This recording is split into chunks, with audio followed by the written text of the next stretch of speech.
Well, welcome back to Select Start Fantasy Football Podcast. I am your grateful host, Ace, and this is my first day in the 12-step Kyler Murray recovery program.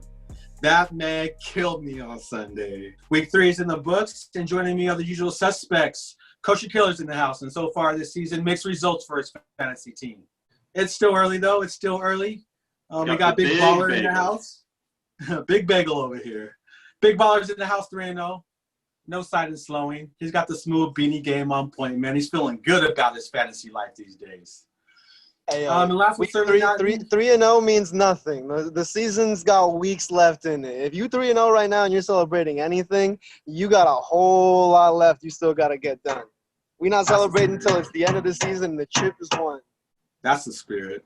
And last but certainly not least, we got the commission. I won't mention his record this week. No, go ahead. Mention my bagel. No, I won't mention my bagel. Always 3. Don't trip. I'm just setting it up. Honestly, I'm just setting it up for like the greatest comeback ever. Like 10 straight weeks of nothing but wins. First 3 opponents scored 353 combined points, which is the most in our league by far. But I'll just say that. We'll just say that. I get Michael Thomas back this week, hopefully. So that should help. All right. Week 3 in the books. How we doing, fellas? Doing good. There's a ton to get into, so let's jump right into it. For starters, we got to see both Josh Allen and Russell Wilson in crunch time, and they responded with touchdowns, 4 and 5 respectively. Monster games for both guys. I wish I could say the same for QBs like the walking pick 6 Sam Darnold. And finally, Mitchell Trubisky was benched. We had RBs like Alvin Kamara moonwalking. We had a slew of fill-in guys, most notably Ed Davis and Darrell Henderson, get burned and put up points. And then Big Baller, you called his name last week, Jeff Wilson, came in and scored 2 touchdowns, man. So you got to be feeling pretty good about that. Kyle Shanahan likes his system. He runs it the same way every other season. Jeff Wilson popped in last year. He popped in this year. Raheem Mostert, get back healthy, please. Jerick McKinnon, get back healthy, please. Quick question for you guys. Who's worse at staying healthy right now? Is it the 49ers or is it the It's the 49ers. I'm sorry, guys. I was one of the team that the Eagles stay healthy at all either. Like, who is more just decimated at their? The Eagles just pulled up and grabbed somebody off a practice squad. Arizona, they picked up Hakeem Butler, who Arizona had demoted to the practice squad. They picked up. Can Wow. either of these teams stay healthy? No, but neither can they. So can you throw the football? Right? Again, no, but neither specifically can to they. your own teammates. Specifically to your own teammates. I know one person on that team that can throw the football. His name is Jalen Hurts. We'll see. Okay. I know Carson Wentz can throw the football, but it looked like he was trying to throw it to the other team all day. Very true. I mean, let's face it. If Nye's running that team, it's 30 handoffs to Miles Sanders. Hell at yeah! least in the Why first is half. it Miles? You know what? I go out on a limb for Miles Sanders. Before the season, and it just seems like Doug Peterson has every intention of not helping me with that prediction at all. Carson Wentz as well. So, maybe I'll take a mulligan on that one. Rookies. I mean, there are a number of rookies that showed up and showed out this week. Justin Jefferson and James Robinson both had monster games, scoring 30 points each. Even Brandon Ayuk and T. Higgins both flashed. Allen Robinson is starting to look like Allen Robinson. So I guess before we get into our top performers this week, guys, just general thoughts about Sunday and Monday and Thursday, I guess. Let's talk about it. I'll start with you, Nye. Oh, general impressions is just this year is just far different than any other year. The injury bug it has the ripple effects on this season so far. Being as my team is 0-3 and having to feel those kind of ripple effects, I know there are a lot of owners out there who have a Saquon down, who have a Christian McCaffrey down, who have a Michael Thomas and A.J. Brown, a Debo, somebody like that. It's just one of those situations you just got to weather through. Learning a lot about how to decompress each and every Sunday with each and every injury. It's like a knife to the back. But I think with the injuries, it's the biggest thing that stands out in my mind is that, there are a lot of issues with a lot of teams. You see guys going down in every game weekly, which means there's going to be a lot of action on the waiver wire every week. Big Baller, last week you mentioned the word clarity. Do you think we got more clarity going into week 4? To be honest, I don't really think that we do. A lot of the guys that I had questions going into this week about whether it was the San Francisco 49ers backfield and whether that would continue to, like, who would step up, who would stay healthy, or whether it was sort of a situation with the Eagles and who was going to be a viable target there. And even the Tampa Bay Buccaneers, like we wrote off Tom Brady for dead, and we thought Mike Evans might be the only guy with Chris Godwin going down. But Mike Evans goes up and puts up a classic 2 for 2 for 2 on 4 targets. I mean, you're happy if you were his owner, but you got to be thinking to yourself, this can't, like, I can't rely on 2 receptions for 2 yards and expecting 2 touchdowns. But I think that I did get some clarity, and that clarity, I'm gonna touch on 2 teams really quickly. The Bears throwing in Nick Foles, that absolutely fire up Allen Robinson is the biggest thing I can say. I really think that he's the biggest beneficiary. I don't know how great I feel about David Montgomery. I still don't know how I feel about that line. I don't like it too much, but with Allen Robinson having Nick Foles, we talked about it over the offseason. I think we all similarly thought that Nick Foles benefited Allen Robinson a lot more than Mitch Trubisky. It played out this week. It definitely, if you were of that belief, you have a little bit of confirmation, some clarity there. I really want to mention James Conner with the Pittsburgh Steelers. He was the talk of week 1 because he missed that week, and everyone was talking up Benny Snell. James Conner has now had 2 very productive fantasy weeks coming off of that week one where he sat out. And I really think that we need to reevaluate. James Conner was written off a little bit too early this season. Benny Snell was kind of written in. I really wanted to watch Benny Snell, and it's kind of come to fruition. Benny Snell has kind of proven to be just the guy who they're going to put in if Conner's not in, because Conner's a pass catcher. Conner gives them a little bit more variability out of the backfield. Benny Snell can't offer the same for them, so they're going to keep riding with Conner, I believe, as long as he's healthy. And as long as he's healthy and they ride with him, he's a top 15 running back. And with the guys going down all over the place, that can be somebody that we need to erase some of the questions about him. If James Conner is healthy, play him. And if you have him, handcuff him. Kosher Killer, any clarity going into week 4 for you? A little bit, in the sense that some of the big names that we expected to produce are producing. Derrick Henry is still a workhorse. Russell Wilson is lighting the league up. Patrick Mahomes outshone Lamar Jackson. I'm not surprised that Mahomes shone. I'm surprised at just how much better he looked than Jackson did on Monday night, accounting for 5 touchdowns compared to Jackson's 1. But on the downside, I'm looking at Atlanta, and I see a team that is very mediocre and very predictable on both sides of the ball. Matt Ryan looks very average. Defenses know that he likes to go to Calvin Ridley. Ridley had 13 targets on Sunday. The next highest target share was 6. So he's not doing a good job of really disguising who he wants to go to. Teams are keying in on that, and they're able to eventually, they're scheming successfully against the Falcons. We saw Chicago do that. So right now, I'd say Atlanta is a team that's struggling a little bit, or at best, they're very average. But some of the big names that we expected to produce, even without, the regular preseason and without a training camp, are showing up. Guys like Mahomes, guys like Henry, guys like Russell Wilson. Yeah, just to go back to your point with Atlanta, it's missing Julio Jones is a big key in that. I learned something as a Calvin Ridley owner as well. If you're a Calvin Ridley owner, you want Julio Jones in the lineup. It just does a lot for his value, especially because since they played Chicago, they were able to kind of key in on Calvin Ridley. Going back to Matt Ryan and the struggling with that team in general, they just don't have a consistent running game. They don't have a running back they can lean on. You'd think it'd be Todd Gurley, and he had a pretty good fantasy day. I should know. I faced him. It's just one of those situations where they can't close games because they can't run the football, or they refuse to run the football, or they feel like, hey, maybe our best avenue to winning this game is through Matt Ryan. I wouldn't bail on Matt Ryan as a fantasy asset yet. Let them get Julio Jones back into the lineup. I still think he's a viable option. I do struggle with their running game, though. Just a real quick throwaway. If you are handcuffing James Conner, don't handcuff him with Benny Snell. It's Anthony McFarland. It's guys. Anthony McFarland. Yeah. Woo! I'm happy. Anthony McFarland got his first mention. I wasted a roster spot on him last week. Anthony McFarland got his first mention. Super athletic.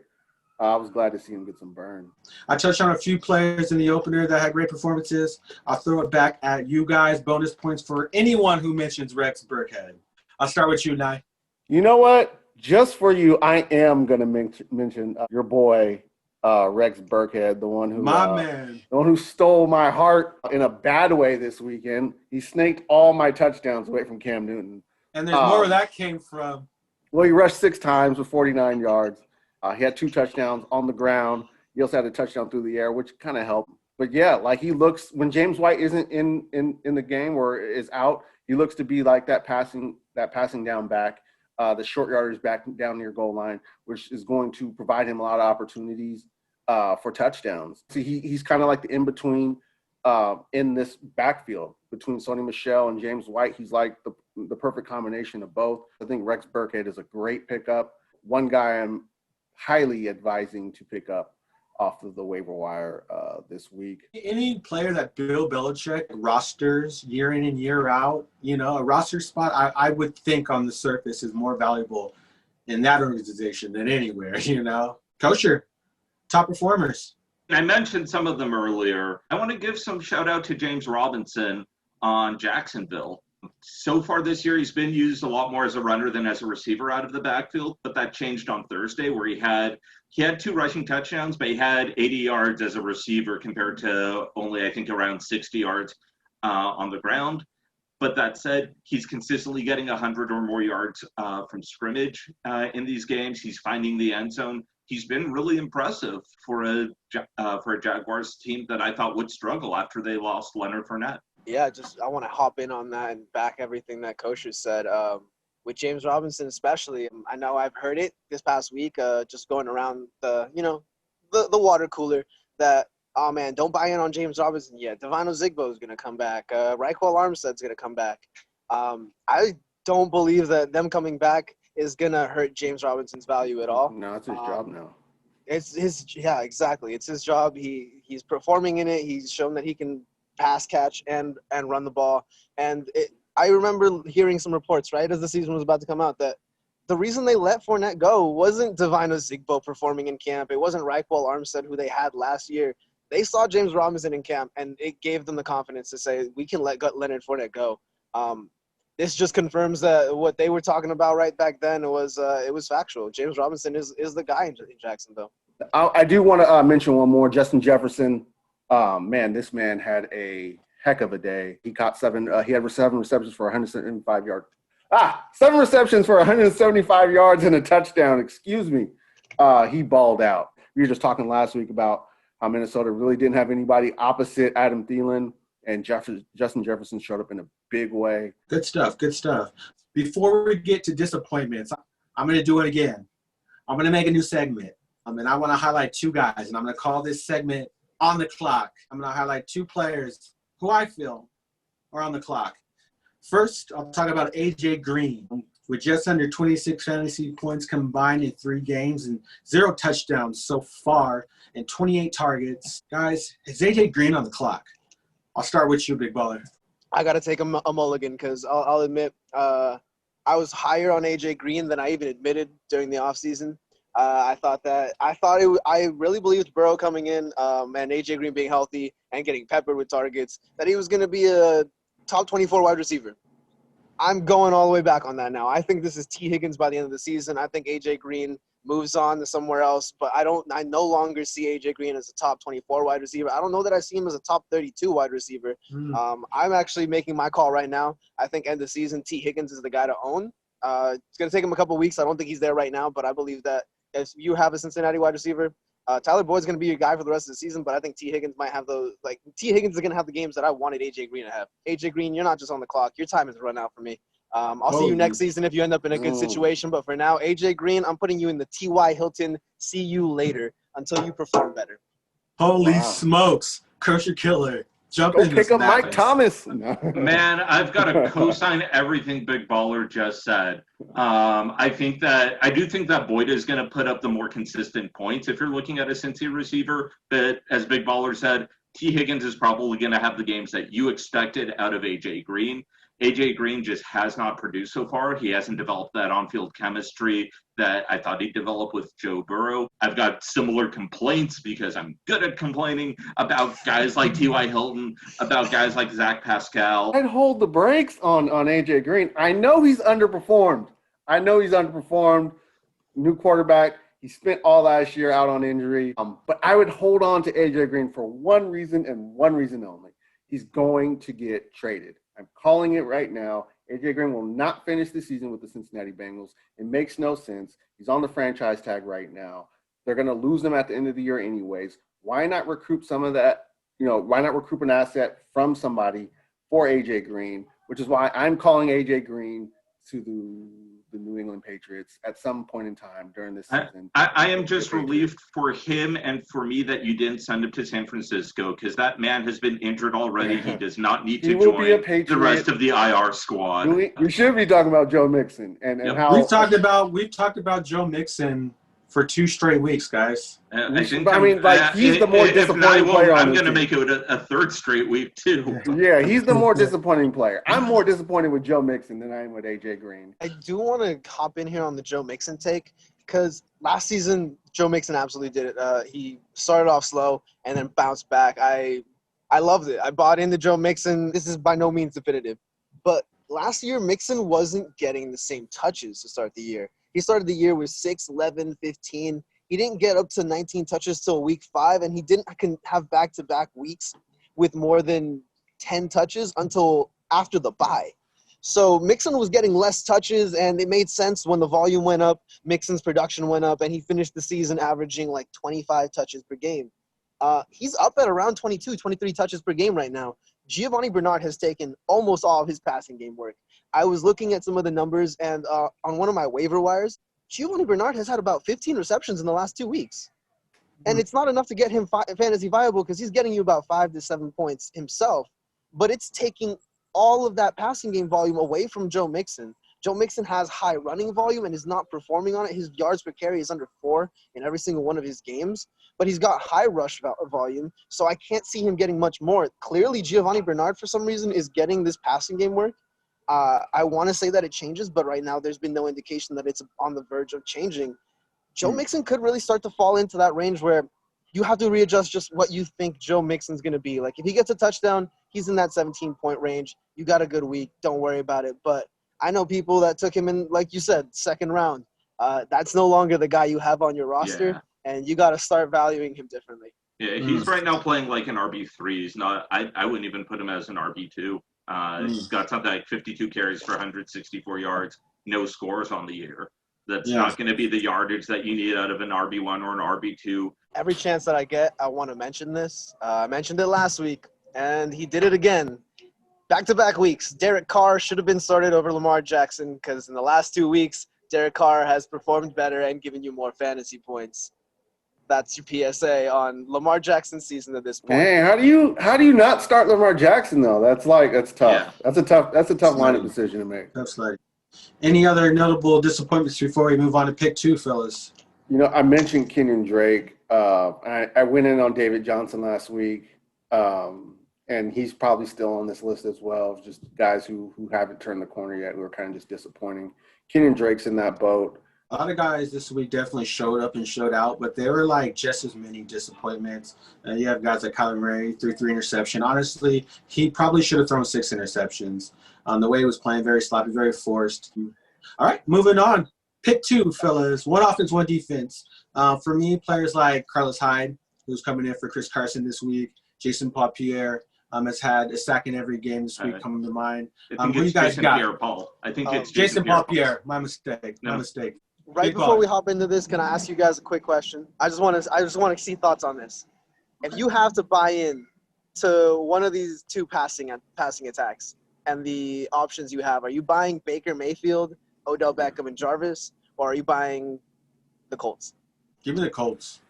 I'll take Naeem Hines in the passing game over all 3 of those guys you mentioned. I guess I take the Colts. At some point in time, they have to get on track, right? And some healthy body has to, produce for them. T.Y. Hilton. All right, pick 2, fellas. 1 offense, 1 defense. Kosher, redirect. Not a big surprise. I'm taking Nick Foles. He's been on a lot of people's waiver wires. He finally got a start. We saw how Allen Robinson responded to to him coming back and running the offense. He looks a lot more awake. Foles looked sharp against the Falcons. For defense, I'm looking at a guy like Matt Milano on Buffalo. Solid playmaker all around the field. I think he's been a little bit hurt, but he is expected to play this week. Nice. Pick 2. My offensive player is a guy. I'm wondering. I just want to ask you guys, like, is this guy a thing right now? Robert Tonyan, tight end with the Green Bay Packers. He's had 2 very productive weeks in a row. He secured all 5 of his targets, 50 yards, and a touchdown in a win over the Saints. If you're looking for a stream rat tight end, I mean, this offense is hot right now with the Packers. Why not? He got 5 targets. So it shows he's being targeted. Big Baller made the joke to me last weekend about Robert Tonyan. And literally, like, it just settled in the back of my mind. I kind of didn't really even think about it all that much. And then go on to see this guy, produce. It's like, okay, you know what? Not a joke. I mean, get on the train right now. And with defense, this is more of a selected target this week. Xavier Rhodes, who had 2 interceptions the other day against Sam Darnold, 1 for a touchdown. I definitely target Nick Foles in this offense. So I'm going to call out on defense. I'm going to go with Jonathan Allen. Last week he had 9 tackles against Cleveland, and he's going up against Baltimore. Baltimore's a run-heavy team. This season have been targeting defensive linemen whenever we go up against Baltimore. They may not, if they come away with a sack, then you've got a nice little week. But defensive linemen have found a way to rack up some tackles. I got some success with that playing Myles Garrett week 1. Of course, Myles Garrett is not Jonathan Allen, but I got a productive week off tackles alone, and just the activity. So Jonathan Allen last week, 9 tackles, 1 sack against Cleveland. Baltimore, I see a high tackle total. Anything comes up rosy, and Jonathan Allen is a solid play. Anything else, and I still think he gives you a consistent floor this week. Followed up by the Rams, so I don't know that he's more than a 1-week play for me, but I'm going to call Jonathan Allen this week. And offensively, I'm going to be really honest with you guys. There's not too many players that I'm interested in for a 1-week play. A lot of these guys are either already picked up on teams, or I just don't believe that this is their week. Oh, man, keep Carlos Hyde away from my squad, please. No offense to Carlos Hyde. Actually, I've heard that I've heard some rumblings that Carlos Hyde actually has better numbers running in a system the style that Seattle has. So, hey, maybe Carlos Hyde, it really could be it. I also think Chris Carson, his injury is pretty minor. I think he plays this week. I'm going to call out instead picking up somebody that you can hold on to for later in the season, and I'm going to once again drill it back in. I'm going with T. Higgins. I think that this week you pick up T. Higgins. I don't play him this week. A lot of people are going to be going for Justin Jefferson, and rightfully so. Sneak around and get yourself a Laviska Shenault or get yourself a T. Higgins. They're guys that you can play the next couple weeks. I think that we're hitting that week 4 where preseason kind of would have been at. And I think you're going to see some more involvement from a lot of the rookie wide receivers. Keeping the same energy. This week we got Sonny Michel versus Kirk Cousins. And I'll start with Kirk Cousins because he definitely rebounded. He threw 3 picks last week, but he came back and made it right and threw 3 touchdowns. So do we see Kirk Cousins keeping that same energy with Dalvin Cook finally starting to heat up, with Justin Jefferson making that offense a little more intriguing? Or do we see Sonny Michel finally start to keep that same energy? Sunday, he looked pretty as good as he's ever looked. I think so. I'm giving it to Kirk Cousins. The Vikings have said that they want Jefferson to get more and more involved with the offense as the season goes on. And a quarterback is a lot more used to working with new wide receivers year in and year out than a running back is used to working with a new quarterback. Cam Newton isn't the same style of quarterback that Tom Brady is. I think that's going to affect the running game a little bit. I think Cousins has been around the game long enough to know how to run an offense. I hope I'm right with that. And I think if the Vikings are going to stick to their words about keeping Jefferson more involved with the offense, that's going to open up the field for Thielen. I think that can only help a guy like Cousins and like Cook. So I'm going with Cousins. A tale of 2 episodes for you. Last week, you definitely didn't like that. This week, I'm seeing something, and I hope that it's something that's consistent from him. Way to make the amends. Nye, who's keeping that same energy? I will not be backtracking on my Kirk Cousins' sake. I think it's Sonny Michel. I think that Cam Newton has an effect on this running game with multiple running backs. It's pretty much anybody they put in there can have success. We've seen it with James White, Rex Burkhead, J.J. Taylor, and with Sonny Michel. I think that this could be a thing. I think Sonny Michel is going to have lots of room and lots of space in order to run. And that's just because teams play Cam Newton, and they showed what they can do in the air. So there are a lot of different ways New England has now showed they can beat you with. I think it just helps with that running back group and it helps to give them holes. Now you're about to insert Damian Harris into that equation. They're going to have a stable of guys who want to run the football, who can run the football. Sony Michel keeping that same energy. Be careful with that. Big baller. That's gonna be Kirk Cousins, and I hate saying that, guys. I really my stomach churned just now. But I looked at his schedule going forward, and I think I start Cousins 4 out of the next 5 weeks in most leagues. He's got the Texans next week, followed by the Seahawks, and the Seahawks have allowed the most passing yards and passing attempts because everyone's trying to keep up with Russ. So I see that continuing. Then we got the Falcons after that. The Packers do present a challenge, but you kick off next week with the Lions. I think Kirk Cousins got a couple weeks. Get as much value as you can out of him. Try to sell him or just win some weeks with Kirk Cousins. And the schedule looks nice. Justin Jefferson did step up. Adam Thielen is still there. Dalvin Cook is still Dalvin Cook. The offensive line is not favorable, and Kirk Cousins does not. He needs a favorable line, but you know what? He's gotten some decent weeks in the last couple of seasons, and this line has really never done the best job protecting him. And there's too many running backs for me to say that Sony Michel is guaranteed to keep the energy. Ian, you mentioned it. We have Damian Harris coming back, and as much as I want to believe Damian Harris coming back means Damian Harris is the starter, that's probably the least likely situation. The most likely situation is we're spreading across 3 or 4 backs. J.J. Taylor led the team in carries last week. I know he was the least fantasy relevant, but he had 11. Nobody else had double-digit carries. Rex Burkhead had the most touches. Sony Michel had 2 receptions and 9 carries, and he made the most of them. But with Bill Belichick, I think we know he likes to keep the other team guessing, and it's awful for us. But the Patriots keep on winning. Like I think he might like Rex Burkhead more than me. Oh man, Goes back to my AJ Green take. He loves Cam Newton is the number 1 running back on the New England Patriots. He is the starting running back. Yeah. You're right. There. Everybody else is trading touches. This was a Sony Michel week, but I just can't feel confident saying that it's Sony Michel going forward. Well, that wraps it up. Just want to remind you guys out there watching to hit that subscribe button and that notification bell. We post a lot during the week, on the weekend. So make sure you guys hit that notification bell to stay up to date with all of our drops. Make sure you like. I see you guys in the comment section mixing it up. Love that. Yeah, we are the Select Start podcast. I'm Ace. That's Kosher Killer. That's Night Ian spelled backwards. For Big Baller Brand. We're out of here. Shout out to Sleeper. While you guys are down in the comments, let us know who your best play of the week was or who your worst play of the week was. Hey. And let us know who you started instead. Mm-hmm. Absolutely. Yeah. Let me know if you started Carlos Hyde over Joe Mixon.